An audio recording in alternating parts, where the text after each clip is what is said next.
I have the honor to start this workshop about the delineation of prostate cancer on behalf of Dr. Tariq Shuman, who is busy in giving another lectures in other hall. We will have 3 talks, and after the 3 talks, we will have a session of delineation, which is supervised, and you can ask questions after each lecture, and then feel free to ask whatever you want during the delineation session. I'm obliged to present myself for the first talk. It will be about the radical radiotherapy in prostate cancer.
Radiotherapy for prostate cancer indication and advanced technique as a radical treatment.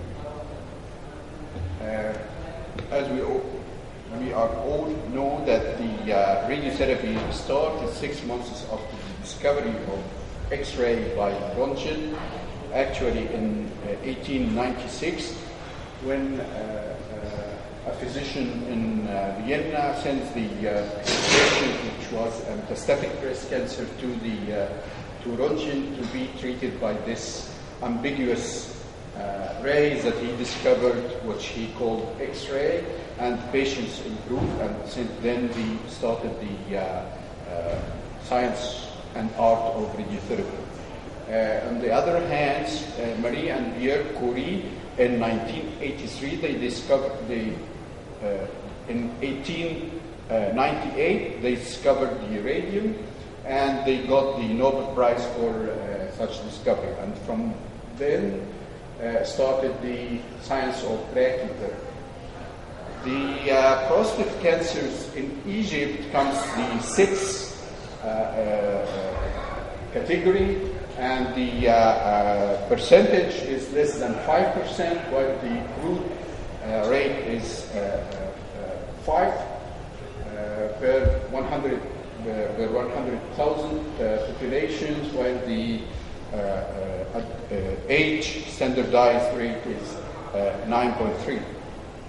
This is much less than what is published in the advanced world or the developed world. The prostate cancer has a unique characteristic that it is in the United States represents 16% of the cancer cases, while the mortality due to prostate cancer is less than 3%. So our patients with prostate cancers live long. So this is one good thing to deal with.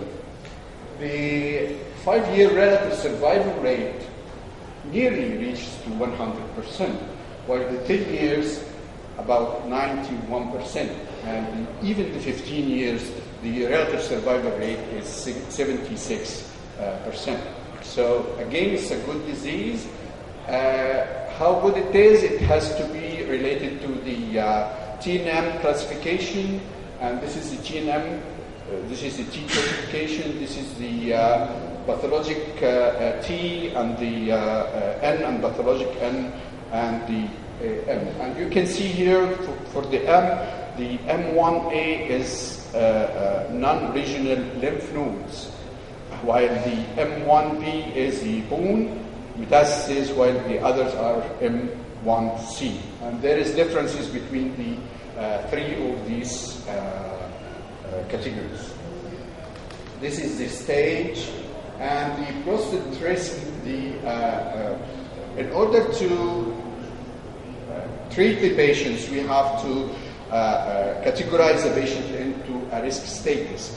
The low risk status is T1 to 2A, with the Gleason's less than or equals to 6, and the BSA less than 10 nanogram per milliliter, while the intermediate risk stage is T2B or Gleason 7 or BSA 10 to 20 nanogram per milliliter.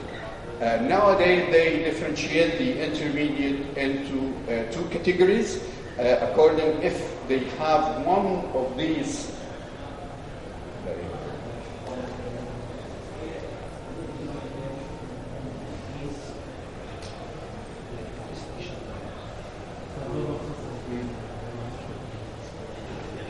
If they have one of these categories, so that is a good intermediate, while if it is have more than one, it is high risk intermediate.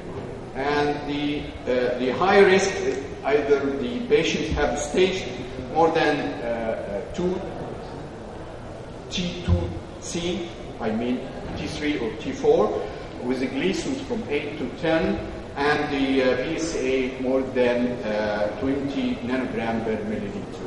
And this risk status reflects the survival as well as the BSA failure rate, or the BSA, the biochemical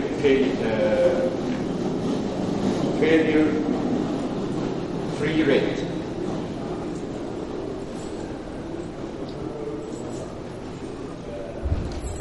For the NCCN, they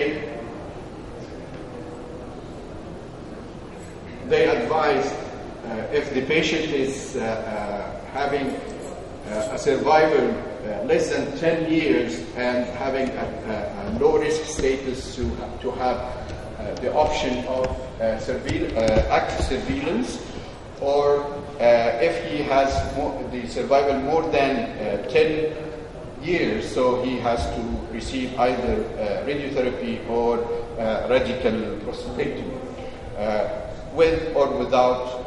Here is they put the line of 2% incidence or chance to develop lymph nodes in order to do lymph node dissection. So most of the patients has to receive, if they go to surgery, they have to have a radical prostatectomy together with lymphadenectomy.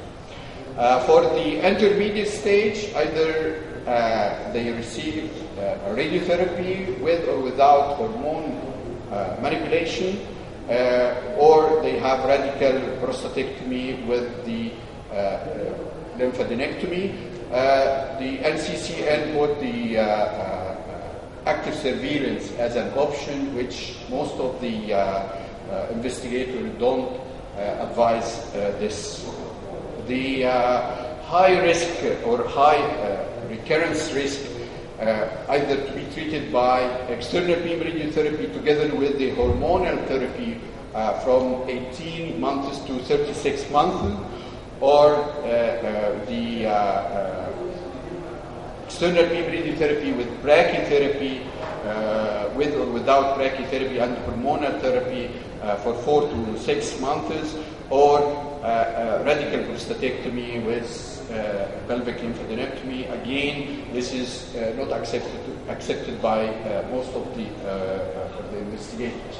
The types of radiotherapy for prostate cancer, either external beam radiotherapy, and we have to use a high energy X-ray given through the linear accelerator, and this will be either for a primary therapy, which we will discuss in this lecture, and or post-operative, and this will be discussed by my friend and colleague, Dr. Ihab, for this. The brachytherapy, either as primary therapy or after external beam as a boost, but we are not going to discuss this, as up to now there is no brachytherapy for the prostate in Egypt. The proton therapy or the heavy ions is coming for the treatment of prostate cancer, although it has so many discussion about this. The external beam guidelines is for the low risk of the extracapsular spread, external beam, or we treat by seeds brachytherapy. Intermediate risk, some or all of the radiation should be by external beam. The high risk, we have to use the hormonal therapy, and this will be added to the external beam radiotherapy.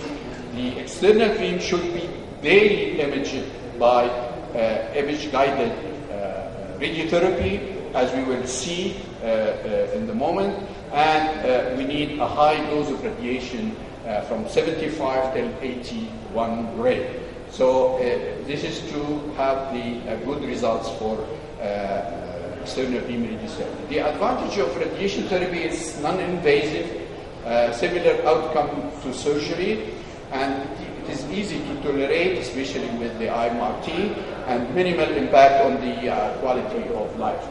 The short-term side effects of the external beam radiotherapy mainly is the inconvenience from traveling daily for 7 to 8 weeks, and the side effects may start early as 2 to 4 weeks after starting radiotherapy, with irritation of the bladder or rectum, and it can be treated very easily, and it is self-limited, and it goes by time. The addition of hormonal therapy to radiotherapy is indicated. It is given as an injection, either subcutaneous or intramuscular. It is given for from 4 months till 3 years, and it can increase the chance of cure by at least 5 to 10%.